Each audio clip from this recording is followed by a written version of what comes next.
The ships did not arrive with fire. They arrived with geometry. Perfect black structures unfolded above Earth's orbit, vast and silent, arranged in symmetrical patterns that eclipsed satellites and turned the night sky into a lattice of moving shadows. Astronomers first thought it was debris, then weaponry, then something far worse. They called themselves the Ethrin Conclave. They did not ask permission to intervene. They announced correction. I, the historian of collapse. The Dr. Mara Iqbal had spent her career studying failed civilizations, Rome, the Maya, Easter Island, modern financial systems. She lectured on how societies rarely implode from a single catastrophe. They erode through denial. When the first transmission pulsed through every network on Earth simultaneously, she was mid-lecture in London. The voice was not sound. It manifested inside language centers of the brain.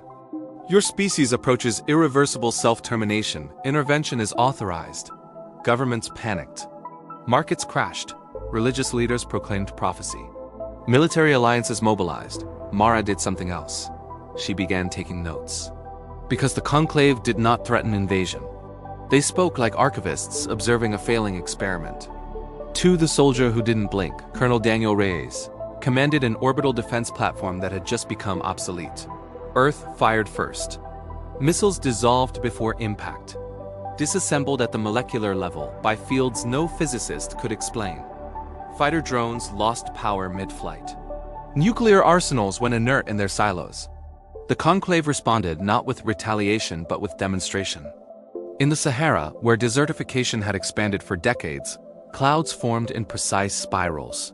Rain fell for 36 hours. Satellite imagery showed vegetation resurgence beginning within days. In the Pacific, plastic gyres collapsed into dense spheres, lifted from the ocean and drawn into orbit like harvested waste. Reyes watched in silence. "They're not conquering," one of his officers whispered. "They're managing," Reyes replied. That frightened him more. 3 terms of preservation. The second message was clearer. You will cease autonomous planetary governance. Ecological restoration protocols will supersede economic structures. Military escalation will result in leadership removal. The phrase leadership removal was not metaphorical. Within 48 hours, several heads of state vanished from secured compounds. Not killed, removed. In their place appeared individuals previously dismissed as idealists, reformists, inconvenient thinkers. They claimed no collaboration, only awakening. Mara recognized the pattern. The conclave was not overthrowing humanity. It was editing it. 4 two visions of survival. Mara was summoned to an emergency global summit, now held under the looming presence of Ethrin vessels visible even in daylight. Colonel Reyes was there too, representing what remained of coordinated defense. "You've studied collapse," Reyes said to her in a quiet corridor. "Tell me what this is." "Intervention at the brink," Mara answered. "Like wildlife conservation. We're not wildlife." She looked up at the sky. "From far enough away we might be." Reyes's jaw tightened. "They're stripping sovereignty. They're preventing extinction. And what's the difference?"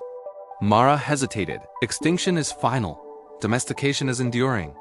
Which is worse? 5.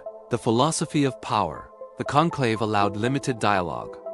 A single emissary descended not physically, but as a projection, a shifting figure of light and shadow. Reyes addressed it first. "You disable our defenses, remove our leaders, dictate our systems. That's conquest."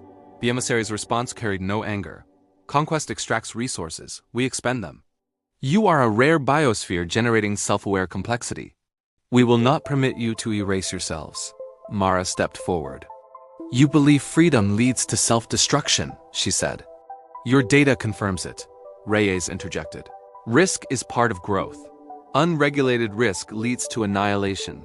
Mara felt the weight of history pressing behind her ribs: wars, genocides, ecological collapse. "What gives you the right?" she asked. The emissary paused, as if searching for a concept that translated. Capacity. Power, then, was justification. 6. The fracture. Humanity divided. Some welcomed the conclave. Under their guidance, carbon levels plummeted. Energy became clean and abundant. Food scarcity diminished. Disease vectors were neutralized with elegant genetic adjustments. Others resisted. Underground movements sabotaged restoration grids.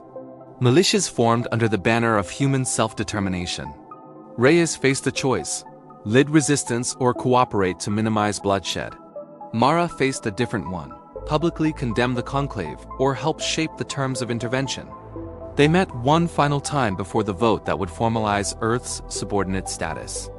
"If we fight," Reyes said, "we lose. Completely. If we submit," Mara replied, "we survive, differently." Reyes looked exhausted. "Do you believe we would have fixed this ourselves?" Mara thought of centuries of warnings ignored. "No," she said quietly. "But I don't know if that means we deserve to be fixed." 7. The New Sky. The vote passed not unanimously, but decisively. Earth became a protected world under Ethran oversight. Borders softened. Armies dissolved into disaster response corps. Economic systems were restructured around sustainability metrics defined by alien algorithms. Children grew up under a sky where immense black geometries glided like patient guardians. Wars ceased. So did certain kinds of ambition. Reyes resigned and joined a civilian oversight council, determined to ensure humanity retained some measure of agency. Mara became a liaison arguing constantly with beings who viewed humanity as a volatile equation requiring constraint. Years later, standing beneath a clear, pollution-free sky, Reyes asked her, "Are we safer?" "Yes." "Are we free?" She watched one of the conclave vessels eclipse the sun for a moment, casting a perfect circular shadow across the ocean. "Not entirely," he nodded. Above them, the Ethran conclave maintained its silent vigil, convinced it had saved a species from itself. Perhaps it had. But somewhere, deep within humanity's restless core, a question endured. If survival requires surrender, is survival enough?